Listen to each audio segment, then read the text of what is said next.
Good morning everyone. Myself Kausar Momin, 9th standard, subject Science 1, chapter number 14, Substances in Common Use. We have already studied a few part of this chapter. Today we are going to discuss about today's topic is some crystalline salts. We have already learned about substances in our daily life contain water of crystallization. Example: alum, borax, Epsom salt, barium chloride, sodium sulfate. So we all know about this which we are using every day. So first of all we will consider about alum, where we are using alum to purify water. We are using alum. So we know the idea for the same. We have learned alum is used to process of water purification. Because of property of coagulation, the solid impurities in water come together, become heavy and settle the bottom. As a result, water above become clear. Now next is blue vitriol is used in the blood test for diagnosing anemia. In the Bodiax mixture which is used, a fungicide or fruits like grapes, muskmelon, slake lime, it is used with blue vitriol. All these are the uses which we are using our day-to-day life. We just have to go through with these things. Now next topic is soap. So when oil or animal fat is boiled with aqueous solution of sodium or potassium hydroxide, sodium or potassium salts of carboxylic acids like fatty acids are formed. These salts are called soap. When soap is mixed with hard water, calcium and magnesium salts of fatty acids are formed. These being water insoluble, they form a precipitate, and that is why lather is not formed. Here there is a difference for bathing soap and washing soap. High grade fats oils are used as the raw material, and here low grade fats and oils are used as a raw material. Now our next topic is radioactive substances. Elements with high atomic numbers such as uranium,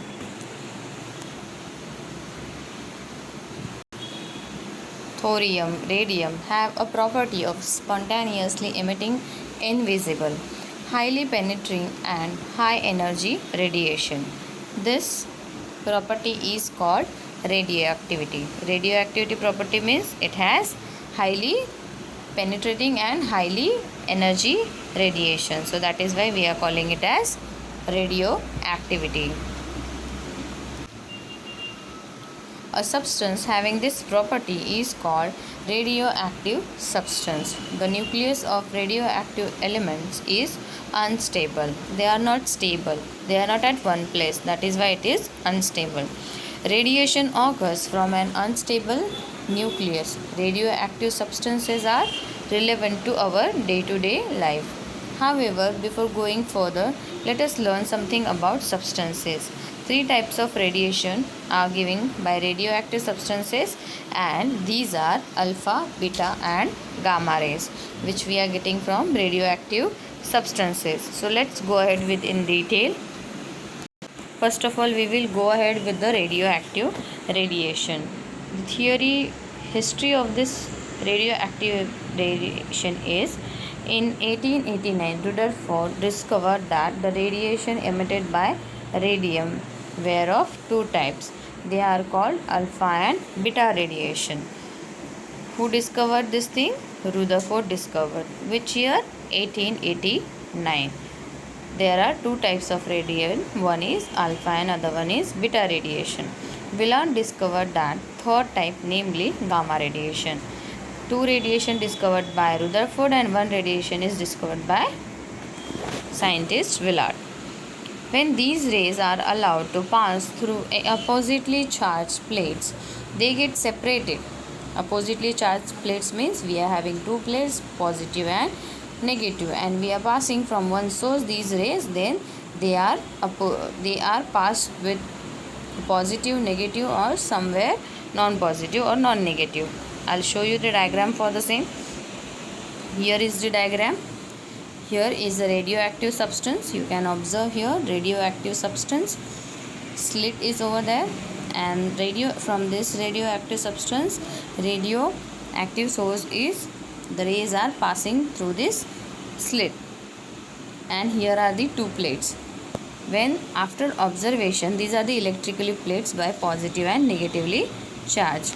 Few rays are passing towards positive, few rays passing towards negative, and few are away from positive and negative. As per that, names of them is alpha rays, beta rays and gamma rays. Gamma rays means rays which are not attracted by positive or negative. So here is the theory for the same. When these rays allowed to pass through two oppositely charged plates, they get separated. This method was introduced by Rutherford in 1902. Rutherford and Villard studied the radiation emitted by radioactive substances. For this purpose, the rays were allowed to pass through an electrical field and a photographic plate was held in their path. It was found that the radiation was divided into three types. One type of radiation deviated towards the negatively charged plate, while second type of radiation deviated towards the positively charged plate. However, third type of radiation did not deviate at all in the electrical field. The rays which are deviated slightly towards negatively charged are called alpha rays. Those rays which deviated substantially towards positively charged are called beta rays, and those which do not deviate at all, that is called as gamma rays. So these are the rays which we are getting through radioactive. And this one is the diagram for the alpha, beta, gamma rays, which you have to draw in your book. This is a part of your homework. You have to draw this diagram. You can observe that here is a table in which in this table you are going to observe characteristics of alpha, beta and gamma rays. So first of all, we will go ahead with alpha rays. Its nature is current of alpha, which is He++ particles. Its mass is 4.0028 unit. Charge on it is +2. Its velocity is 1/5 to 1/20 times the velocity of light. Deviation in the electric field, that is attracted towards negatively charged plate. Penetrating power is can penetrate an aluminium sheet of thickness which is less than of 0.02 millimeter. Ionization power is very high. Power to produce fluorescence is very high. So all these properties you have to learn about alpha rays, gamma rays and beta rays.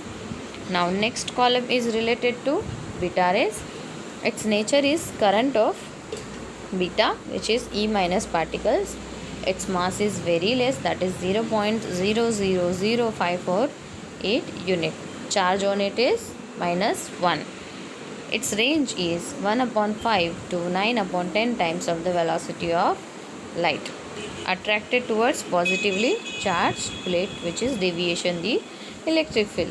Penetrating power is can penetrate an aluminium sheet thickness of 2 millimeter, which is 100 times the penetration of alpha particles.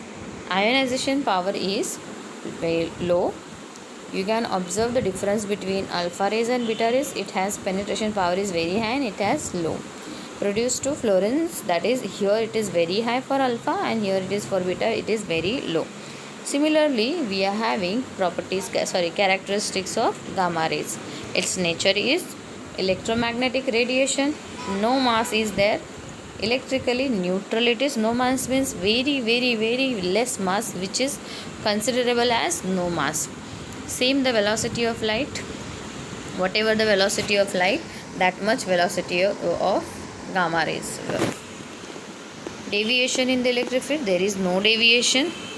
It can penetrate 15 cm thick lead screen, which is 10,000 times penetration of alpha particles. Its ionization power is very low. Power to the produce fluorescence is low. So we can differ all three things about their characteristics. Please read and write this table also in your book, which is also important. This is also a part of your homework. Please write down this is in your book and learn and write it.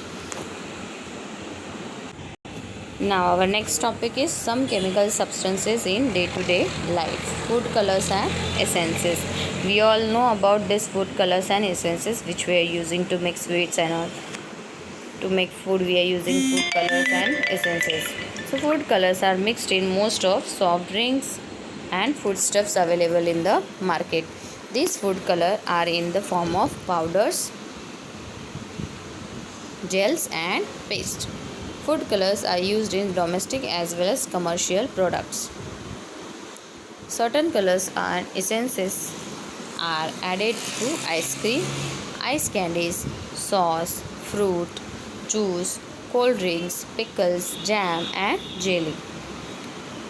Food colors are often found to be added to packaged meat, chicken, mutton, chili powder, turmeric, sweet and other similar substances so as to give them to a good color. Next is dye. The color substance which on applying to an article imparts that color to the article called a dye. Generally, dye is soluble in water and insoluble in oil. Often, a mordant has to be used to fix color after dyeing a cloth. Plants are main source of color for preparing a natural dye.